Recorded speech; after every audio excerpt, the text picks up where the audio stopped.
When Tom Cruise, one of Hollywood's most respected and calculated figures, takes a swipe at someone on live television, it's rarely accidental. So when he appeared on the Graham Norton Show and made a cutting joke about Meghan Markle's now-canceled Spotify podcast, Archetypes, the audience laughed but the industry took note. It wasn't just a passing remark. It was a cultural moment. Cruise's live mockery marked a sharp turn in how Tinseltown now views the Duchess of Sussex not as a misunderstood royal or even a savvy media entrepreneur, but as a tone-deaf celebrity whose credibility is collapsing under the weight of her own self-importance. The moment happened subtly but packed a punch. During a segment discussing podcasting, Graham Norton jokingly mentioned celebrity podcasts becoming a dime a dozen. Cruise smirked, leaned forward, and quipped, "Well, at least I'm not trying to analyze the patriarchy with cucumber sandwiches and candlelight." The jab, unmistakably aimed at Meghan's archetypes, sent the audience into a roar of laughter.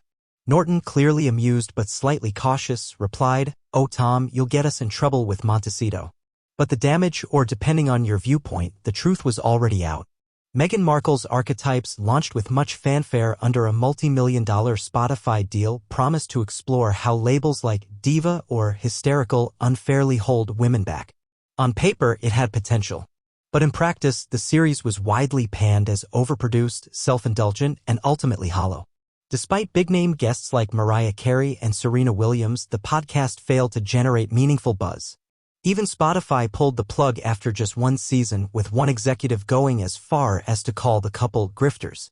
Tom Cruise's on-air joke simply voiced what many inside Hollywood have whispered for months. Meghan's attempts to position herself as a cultural thought leader are not just failing, they're backfiring. What makes this moment even more impactful is Cruise himself.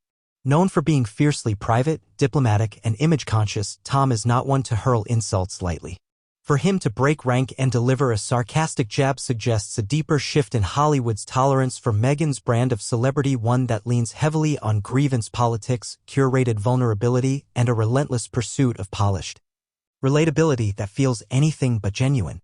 Insiders say Meghan's efforts to reinvent herself as a content creator and social commentator have been met with skepticism from industry veterans.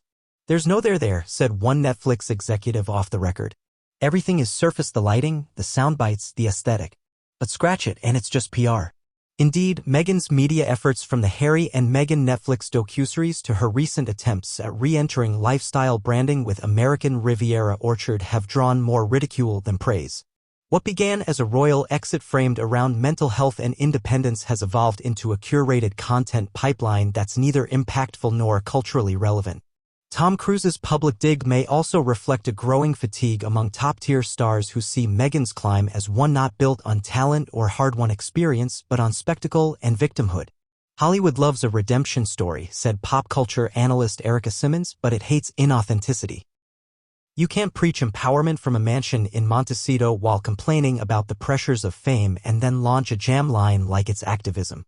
Moreover, Meghan's constant framing of herself as a victim, whether of royal protocols, the British press, or now podcast critics, has started to wear thin. Many see her not as a trailblazer but as someone who weaponizes feminism and identity politics as marketing tools. And in an industry increasingly pushing for transparency and substance, that's a fatal flaw. Cruise's joke may have been brief, but the response was immediate. Social media lit up with reactions, most of them praising his boldness. One viral tweet read, "Tom Cruise just said what we've all been thinking." Archetypes was just a therapy session in podcast form for Meghan. Another user quipped, "Meghan Markle must be fuming in her candlelit, hand-stitched silk content bunker." The public wasn't just amused, they felt vindicated. For Meghan, this kind of commentary isn't new, but coming from Cruise, it cuts deeper. It signals that even the tight-lipped elite of Hollywood are no longer shielding her from criticism. If anything, they're starting to join the chorus. In the end, Meghan Markle's biggest problem isn't her content, it's the crumbling illusion that she represents something bigger than herself. As Cruise's roast proved, the gap between how she wants to be perceived and how the world actually sees her is widening. And if she continues down this overly produced, hyper-managed path, she may soon find herself not as Hollywood royalty but as its latest cautionary tale. In the wake of Cruise's public ridicule, the veil of untouchability around Meghan Markle has started to slip, not just among critics, but within the entertainment industry itself. Once embraced as a breath of fresh air breaking free from royal rigidity, Meghan is now increasingly seen as a symbol of calculated ambition cloaked in buzzwords like empowerment and authenticity. But as her ventures continue to fall flat, from the canned Archetypes podcast to her mock jam brand, audiences are beginning to question whether Meghan is truly misunderstood or simply misrepresenting herself. Even industry allies are going silent.